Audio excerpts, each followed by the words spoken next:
Și am să trec mai departe la toți cei de la... Și iară s-au întors norii. Dar o să extrag eu.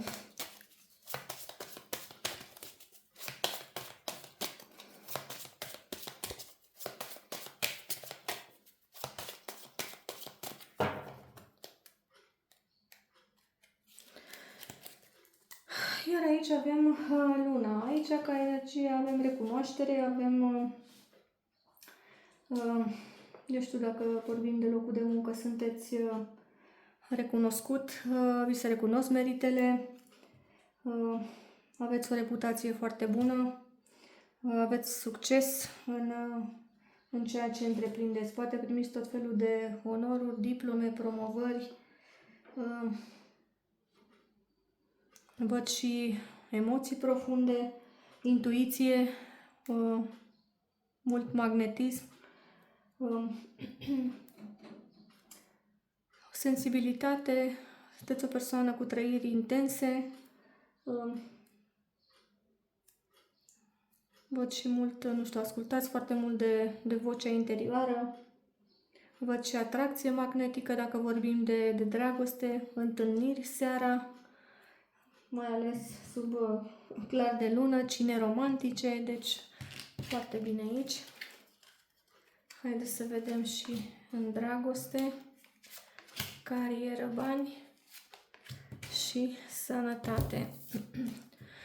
Pe zona de dragoste avem cățelul, aici avem loialitate, prietenie, o relație bazată pe încredere reciprocă, văd loialitate din partea partenerului, din partea dumneavoastră, sunteți două persoane cu aceleași valori. Eu știu, vă faceți planuri pentru viitor. Poate fi vorba și de un partener, de un prieten care să devină în timp un partener. Poate fi și acest aspect. Deci, foarte bine, partener devotat, loialitate, relație pe termen lung. Amândoi aveți aceleași valori, aceleași interese. Poate primiți o declarație de dragoste, poate întâlniți pe cineva, cum am descris, cum este în descriere în această zi, și veți începe o relație foarte frumoasă. Pe zona de carieră, bani, avem buchetul, aici văd recunoaștere, văd, eu știu, vi se apreciază foarte mult meritele, sunteți foarte, foarte apreciat de colegi, foarte apreciat de șefi.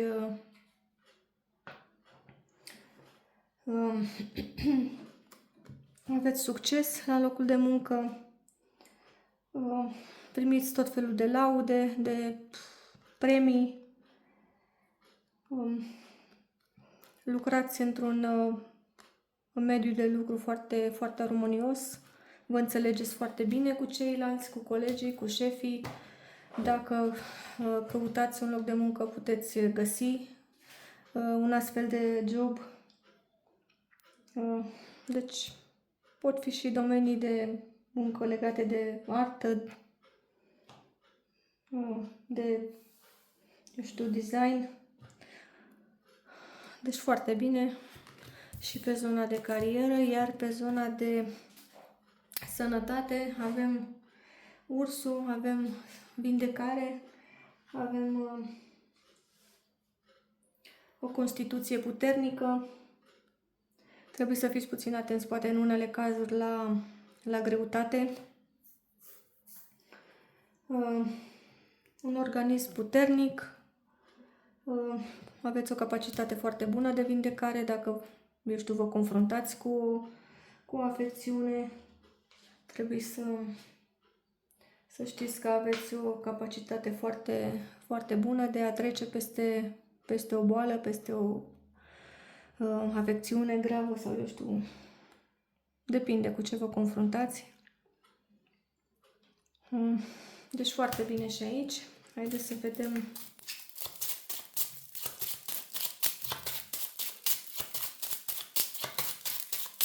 cărțile normale ce spun.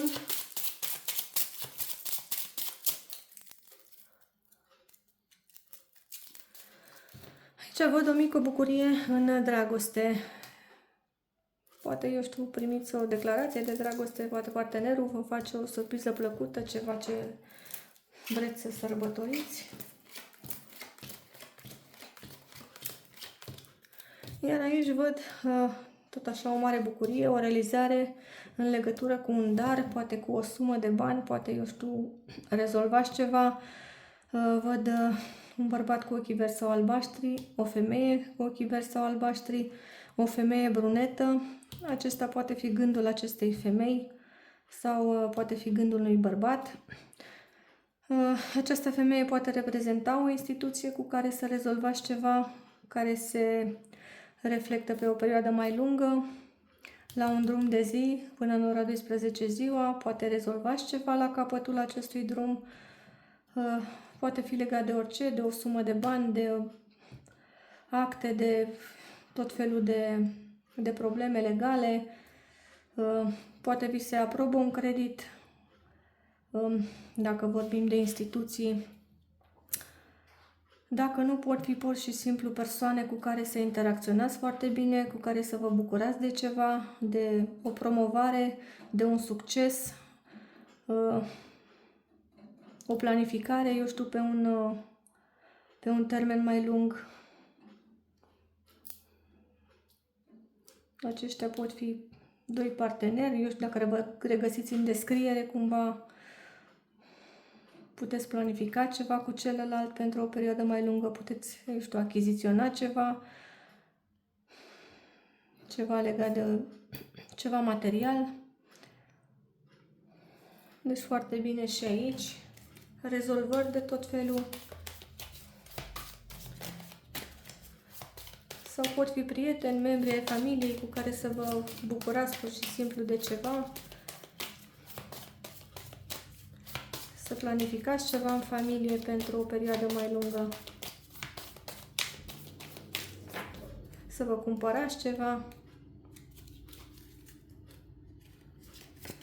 Iar aici avem pe Chantal, care spune așa: o nouă dragoste este iminentă, fie cu cineva nou sau prin reaprinderea pasiunii într-o relație pe care deja o ai. Fii deschis să primești și să dai dragoste. Deci vi se spune că puteți întâlni pe cineva nou sau puteți reaprinde flacăra pasiunii într-o relație. Dacă deja sunteți într-o relație, vi se spune că dragostea este inevitabilă, este în drum spre dumneavoastră, trebuie doar să vă deschideți sufletul, să nu închideți ochii și să refuzați toate lucrurile bune care vin de la, eu știu, un viitor partener. Dacă conectați foarte bine cu cineva, să mergeți înainte cu acea persoană. Sau dacă sunteți într-o relație, să aveți încredere, să reaprindeți pasiunea, să încercați tot ce se poate, să fiți deschiși la noi soluții, să puteți salva poate o relație. Deci să fiți deschiși pentru a da și a primi iubirea. Eu vă mulțumesc și vă aștept ca întotdeauna și la celelalte etalări.